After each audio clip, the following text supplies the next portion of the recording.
This city is a hidden gem in the Arab world. How could such beauty and turquoise waters exist in Syria without us ever seeing them before? That's because these areas were off limits to many Syrians. This city is called the Bride of the Coast, Latakia, on the Syrian coast. Who would have thought we'd be able to come here? There are people seeing this sea for the first time. Straight ahead, in that direction, lies Cyprus. This is the Mediterranean Sea. Where are we? Latakia, my city. This is the Syrian coastline, stretching for more than 180 kilometers.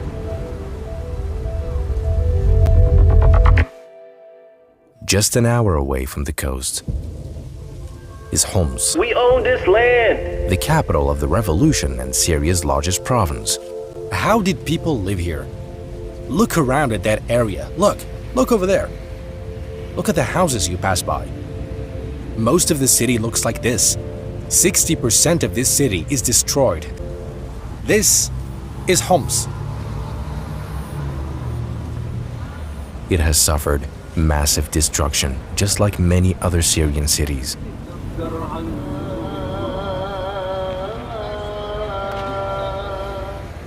Syria needs us now to heal its wounds and be rebuilt with the cooperation of its people and the support of Arab brothers in any way. We'll rebuild Homs. It's our paradise. We're now in Hama. Today, in this special episode, we will meet the leader of the new Syrian administration, Ahmed al-Sharaa, at the presidential palace in Damascus to better understand how the Syrian people feel now. At dawn of December the 8th, the light of freedom shone upon the Syrians. In just 11 days, by God's grace, Syria was liberated from north to south and from east to west.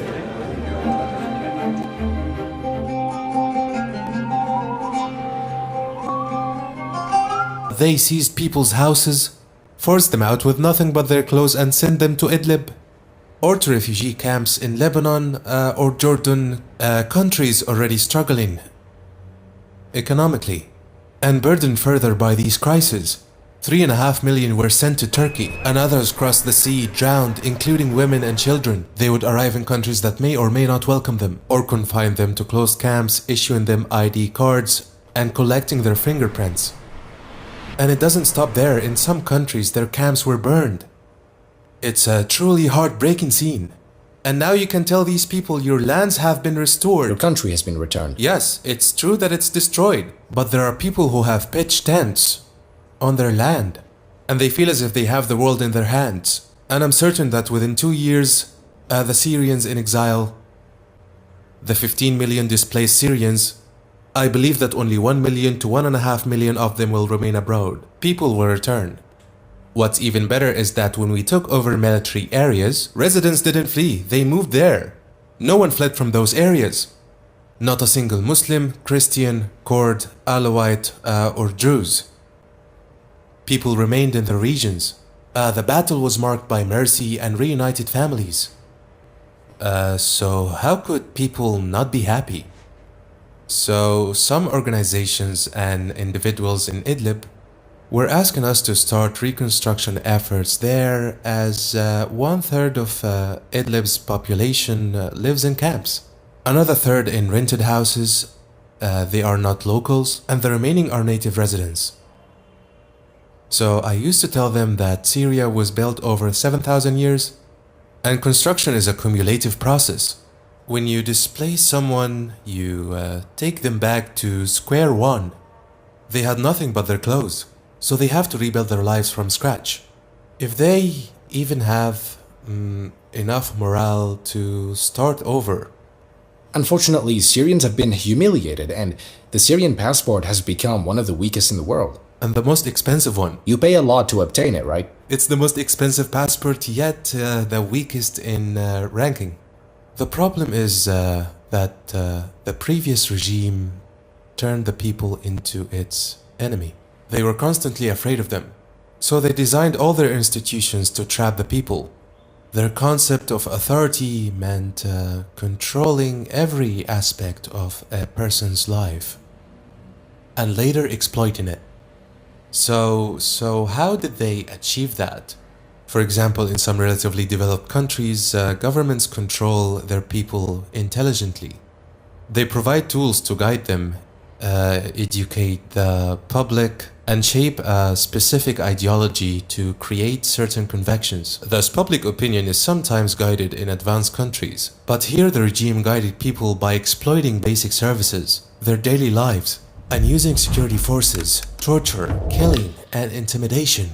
This method of control is effective. People follow out of fear, not conviction. That's why you see people celebrating after the regime fell. Of course, I do not support those who say these people are just bandwagoners. I try to keep having good faith and tell myself that some people have been exposed to the anti-revolution propaganda for years.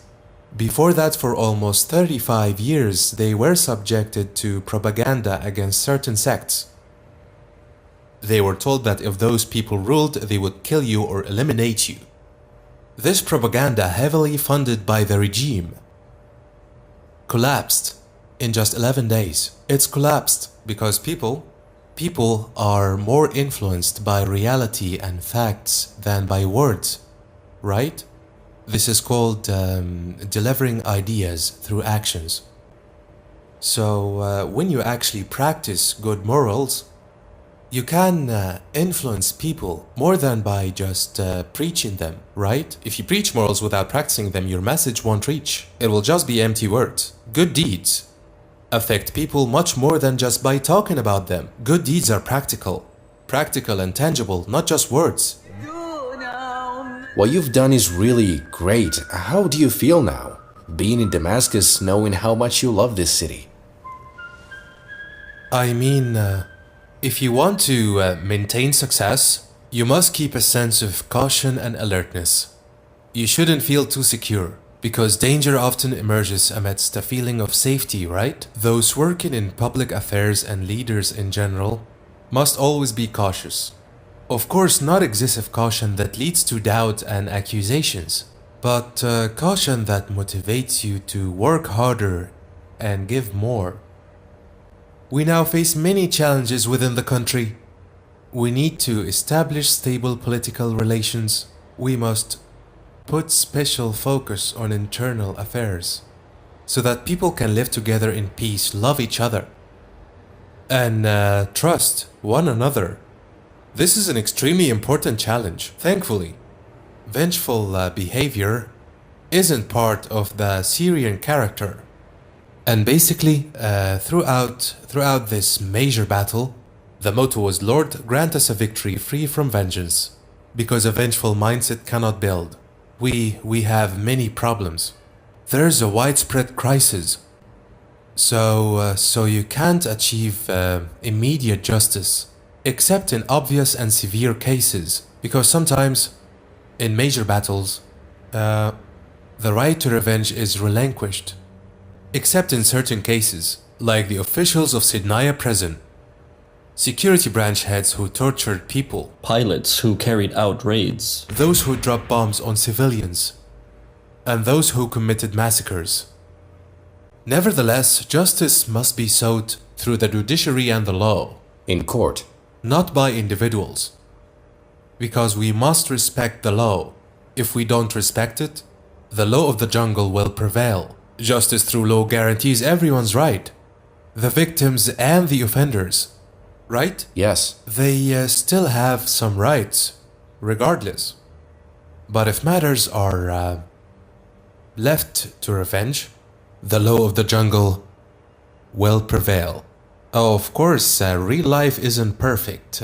Some incidents occurred on the side, but they are minimal and decrease daily as security control improves. And we rely on the community's awareness and sound judgment.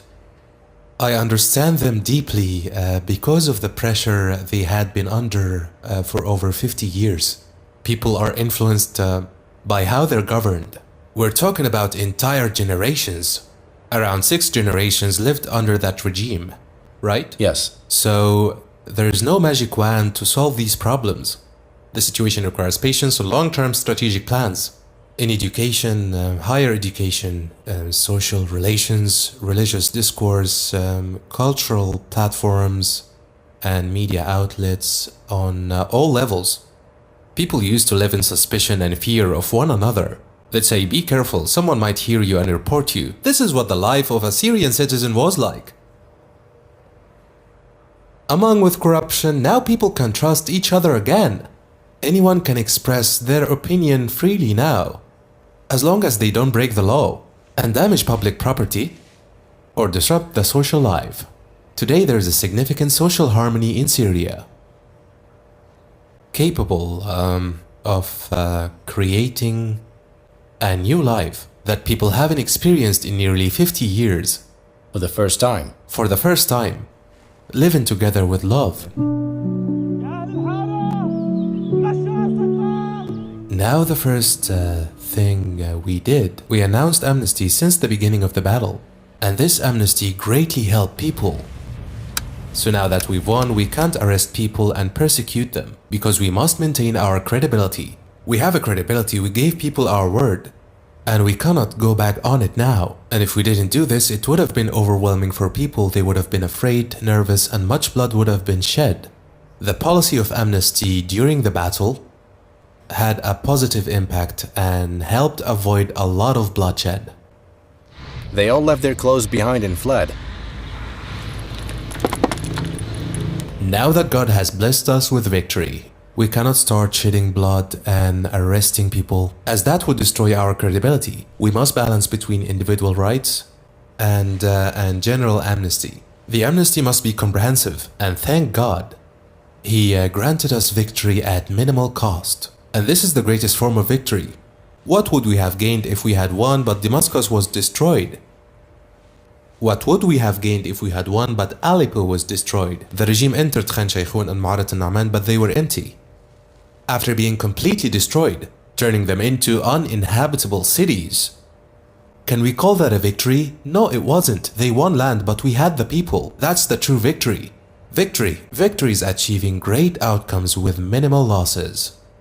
So it's unacceptable to deceive people by announcing amnesty and then later holding them accountable. First, we must recognize that God honored us this way, and that we must uphold our moral integrity and keep our promises. Another important point is that we must have clear priorities while building the new country. What are those priorities? The priority is to build institutions that achieve a good level of justice among people, right? And prevent past mistakes from being repeated. We must build the country properly. So if personal rights claims hinder this process, I'd say that building the country takes the precedence. Let people breathe for a while, rebuild together and prioritize forgiveness. Except for those who committed systematic and organized crimes, like who carried the Hula massacre, those who committed massacres and those who raped women, tortured detainees or committed other crimes. Those are excluded. These individuals didn't even return to their homes. They didn't accept the amnesty. They fled immediately once we reached them. So they didn't respond to the amnesty. And I don't consider myself morally obligated towards them. As for everyone else, they cannot take justice into their own hands.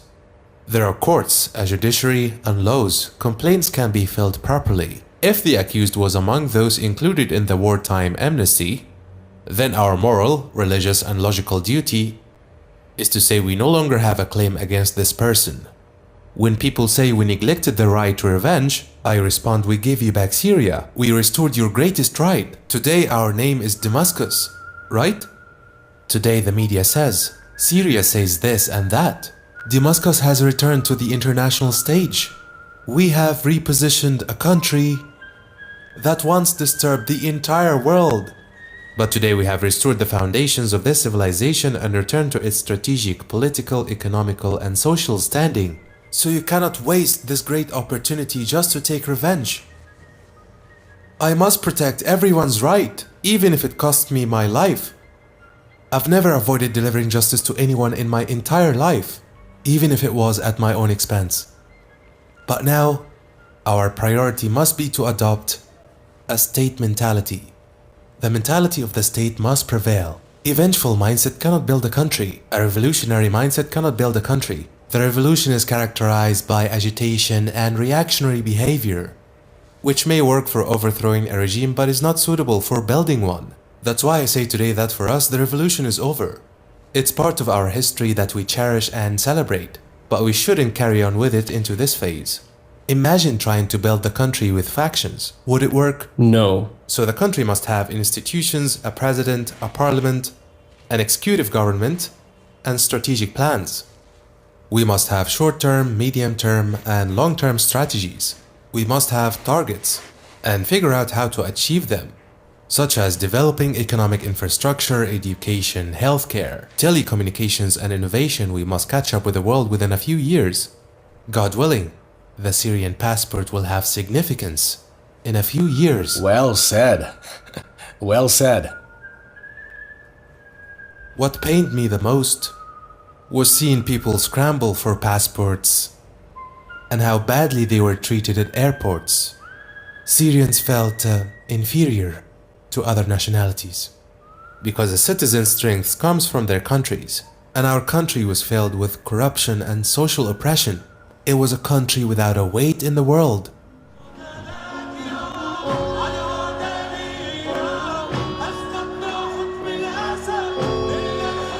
For the first time, I feel that they respect us. Syrians everywhere feel pride now. Syrians around the world feel pride today.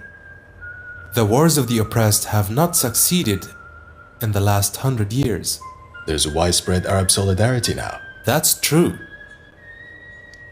Today, we have written a new chapter in history. We fought a war of the oppressed with no resources, and yet we managed to get our rights back. Because rightfulness is far stronger than falsehood. Rightness itself is a power that pushes you forward. All you need is to work on yourself properly, take the right steps, and trust in God.